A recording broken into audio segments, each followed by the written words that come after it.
नमस्कार।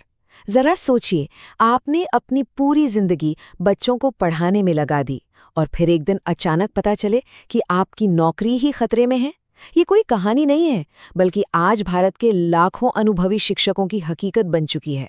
Supreme court के एक हालिया फैसले ने उनकी दुनिया में एक तरह से भूचाल ला दिया है और अब केंद्र सरकार इस स्थिति से निपटने के लिए बड़े कदम उठा रहे हैं। और देखिए, ये सवाल सिर्फ नौकरी का नहीं है, ये सवाल है उन शिक्षकों के सम्मान और भविष्य का, जिन्होंने दशकों तक देश की नई पीढ़ी को संवारा है। क्या उनका सालों का अनुभव एक परीक्षा से कम हो गया है? यही सवाल आज पूरे देश के शिक्षा जगत में गूंज रहा है। तो इस पूरे संकट को देखते हुए शिक्षा मंत्रालय अब एक्शन में आ गया है। उन्होंने सभी राज्यों और केंद्र शासित प्रदेशों को एक सख्त निर्देश दिया है। हमें फौरन बताइए कि कितने शिक्षक इस फैसले से प्रभावित हुए हैं और उनके लिए क्या किया जा सकता है। और इसके लिए समय बहुत कम है। तो आखिर ये सब शुरू कहाँ से हुआ? इस पूरे मामले की जड़ क्या है? देखिए, ये सब शुरू हुआ सुप्रीम कोर्ट के दो अहम फैसलों से, जिन्होंने एजुकेशन सिस्टम में एक बड़ी हलचल पैदा कर दी। आइए इन फैसलों को थोड़ा और गहराई से समझते हैं। इस पूरी कहानी के केंद्र में है टेट, यानी टीचर एलिजिबिलिटी टेस्ट। ये एक तरह की अनिवार्य परीक्षा है जो ये पक्का करती है कि सरकारी स्कूलों में पढ़ाने के लिए सिर्फ योग्य उम्मीदवार ही आएं। लेकिन यहाँ एक बड़ा सवाल ये उठता है कि क्या ये परीक्षा उन शिक्षकों के लिए भी उतनी ही जरूरी है जो सालों से, दशकों से पढ़ा रहे हैं? ये सब कुछ बहुत तेजी से हुआ। सितंबर में सुप्रीम कोर्ट का पहला फैसला आया, नवंबर में उस फैसले पर और ज्यादा क्लैरिटी दी गई और दिसंबर आते आते तो केंद्र सरकार ने पूरे देश के लिए एक तरह से अलार्म बजा दिया।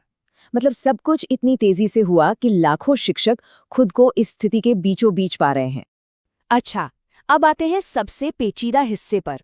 सुप्रीम कोर्ट ने अपने फैसले में शिक्षकों को दो ग्रुप्स में बांट दिया है। पहले वो टीचर्स जिनके रिटायरमेंट में 5 साल से कम का वक्त बचा है, उन्हें थोड़ी राहत दी गई है। वो बिना टेट पास किए नौकरी में बने रह सकते हैं, लेकिन प्रमोशन के लिए उन्हें टेट पास करना होगा। पर जिन शिक्षकों की सर्विस अभी 5 साल से ज्यादा बची है, उनके लिए नियम बहुत सख्त हैं। उन्हें 2 साल के अंदर टेट पास करना ही होगा और अगर वो ऐसा नहीं कर पाते तो उन्हें अनिवार्य रूप से रिटायर कर दिया जाएगा। ये एक ऐसा फैसला है जो अनुभव से ज्यादा एक परीक्षा को महत्व देता दिख रहा है। तो ठीक है, ये तो हो गई कानून की बात, लेकिन इसका जमीनी हकीकत पर क्या असर पड़ रहा है? क्लासरूम के अंदर उन टीचर्स की जिंदगी में इसका क्या मतलब है? चलिए अब इस कहानी के मानवीय पहलू को देखते हैं। ये सिर्फ एक एग्जाम नहीं है। कई शिक्षकों के लिए ये उनके आत्मसम्मान पर चोट जैसा है, जिन्होंने अपनी पूरी जिंदगी इस प्रोफेशन को दे दी। जैसा कि एक शिक्षक संघ ने बहुत सही कहा, अपने करियर के आखिरी पड़ाव पर एक परीक्षा पास करना मानसिक रूप से बहुत पीड़ा दे सकता है। ये उनके इतने सालों के अनुभव और समर्पण पर सवाल उठाने जैसा महसूस हो सकता है। और देखिए, इसका असर सिर्फ एक टीचर पर नहीं पड़ रहा है, ये पूरे के पूरे एजुकेशन सिस्टम को हिला सकता है। जरा सोचिए, अगर हजारों अनुभवी शिक्षक एक साथ सिस्टम से बाहर हो गए तो हमारे स्कूलों में ज्ञान और अनुभव का एक बहुत बड़ा खालीपन, एक एकेडमिक वैक्यूम पैदा हो जाएगा। ये एक ऐसी लहर पैदा कर सकता है जिसका असर आने वाले कई सालों तक महसूस किया जाएगा। तो सवाल ये है कि क्या इस मुश्किल का कोई हल है? क्या कोई बीच का रास्ता निकल सकता है जो कानून का भी सम्मान करे और इंसानियत का भी? आइए देखते हैं कि केंद्र सरकार इस पूरी गुत्थी को सुलझाने के लिए आखिर कर क्या रही है। केंद्र सरकार ने एक तरह से एक पूरा एक्शन प्लान बनाया है। उन्होंने राज्यों से 4 चीजें साफ साफ मांगी हैं। पहला, प्रभावित शिक्षकों की सही संख्या पता करें। दूसरा, जो भी डेटा भेजें उसे पूरी तरह से वेरीफाई करें। तीसरा, इस फैसले का राज्य पर क्या असर पड़ेगा, इसका विश्लेषण करके रिपोर्ट दें। और चौथा, सबसे जरूरी, इन शिक्षकों को राहत देने के लिए क्या कानूनी और नीतिगत विकल्प हो सकते हैं, इसका प्रस्ताव दें। और ये सब करने के लिए कोई बहुत ज्यादा वक्त नहीं है। केंद्र ने राज्यों को 16 जनवरी 2026 की डेडलाइन दी है अपनी रिपोर्ट जमा करने के लिए।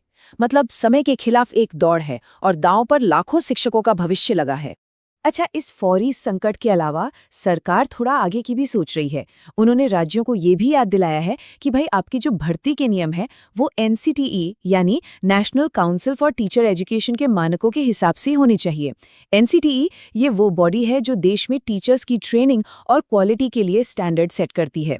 तो ये एक कोशिश है ताकि भविष्य में ऐसी नौबत ही ना और आखिर में हम उसी सबसे बड़े सवाल पर वापस आ जाते हैं, एक समाज के तौर पर हम अनुभव को कितनी अहमियत देते हैं। क्या कानून की सख्ती और उन शिक्षकों के दशकों की सेवा के बीच कोई संतुलन बनाया जा सकता है? इस सवाल का जवाब सिर्फ उन